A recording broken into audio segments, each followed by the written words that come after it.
நாங்கள் இப்போ எள்ளுருண்டை வீடியோ போட போகிறேன். என்ன தேவையான பொருட்களை இப்போ சொல்ல போகிறேன். எள்ளு, சர்க்கரை, நெய், ஏலக்காய்.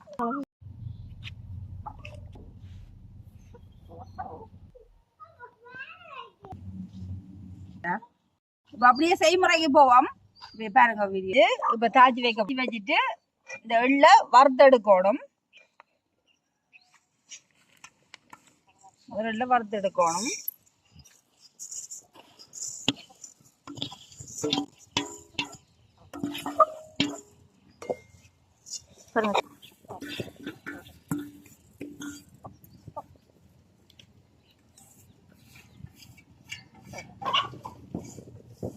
நாங்கள் இப்போ இயற்கை முறையில் மண்ணெடுப்புலாம் இப்போ செய்து காட்ட போகிறோம்.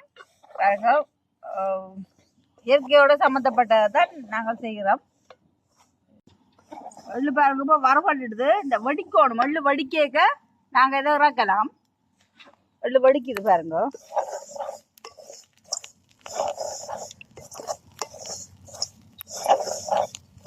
எள்ளு வடிக்குது இறக்குவோம். இப்போ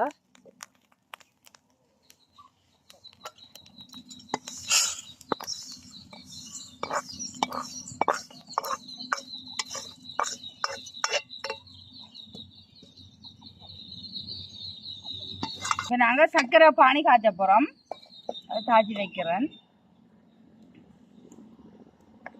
வச்சுட்டு சர்க்கரை போடுறோம்.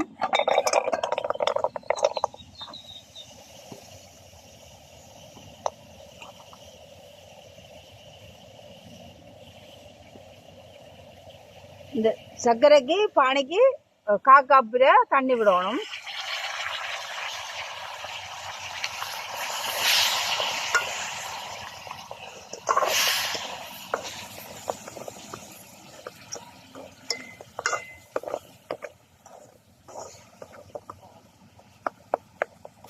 இது கரைஞ்சி வரணும். கரைஞ்சி வர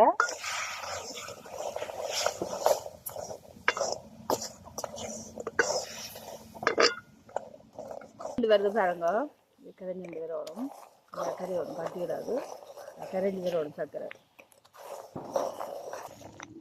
இப்போ சர்க்கரை எல்லாம் கரைஞ்சிட்டுது. இப்போ பானியாக வந்துட்டு இப்போ எள்ளை இதுக்குள்ள போட போகிறேன். வரும்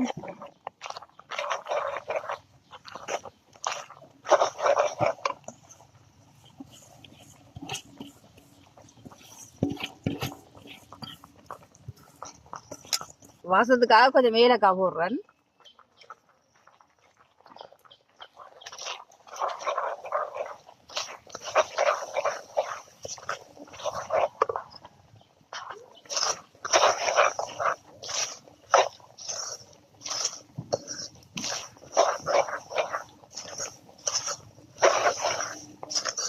பாருங்க இப்போ கிண்டி இது கலந்துட்டுது, கலப்பட்டுடுது. இப்போ நான் இறக்க போறேன்.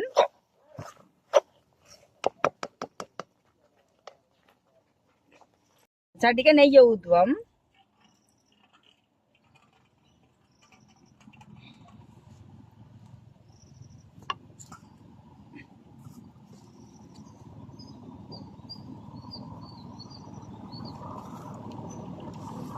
சட்டிக்கு இறக்குவோம். இறக்கி போட்டு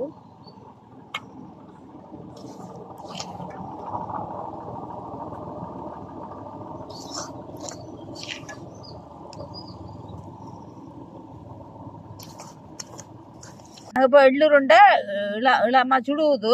இப்போ நாங்கள் இந்த சூட்டுலேயே இந்த எள்ளுருண்டையை உருட்டி பிடிப்போம். நாங்கள் வந்து கையுக்கு நெய் கொஞ்சம் போட்டுட்டு பிடிப்போம் உருண்டு. மற்ற இதில் அளவு 1/2 கிலோ எள்ளுக்கு 1/4 கிலோ சர்க்கரை போட்டோம்னு சொன்னால் மற்ற 3 ஏலக்காய் போட்டால் கணக்கு எள்ளுருண்டை ரெடி. எள்ளுருண்டை பிடிச்சாச்சு. இப்போ நாங்கள் சாப்பிட்டு காட்டுவோம். ஒன்று எடுத்து சாப்பிட்டு காட்டுறேன். வாங்க பாருங்க எள்ளுருண்டைய சாப்பிட்டு காட்டுறேன்.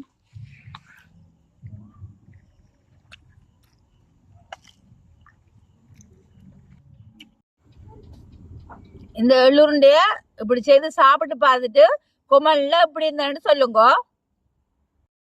எள்ளுருண்டை சாப்பிட நல்ல சோக்கா இருக்குது. நாங்கள் இந்த வீடியோவை இப்போ முடிச்சு கொள்கிறோம். இதை வந்து ஷேர் பண்ணி சப்ஸ்கிரைப் பண்ணுங்க. பாய், அடுத்த வீடியோவில் சந்திப்போம்.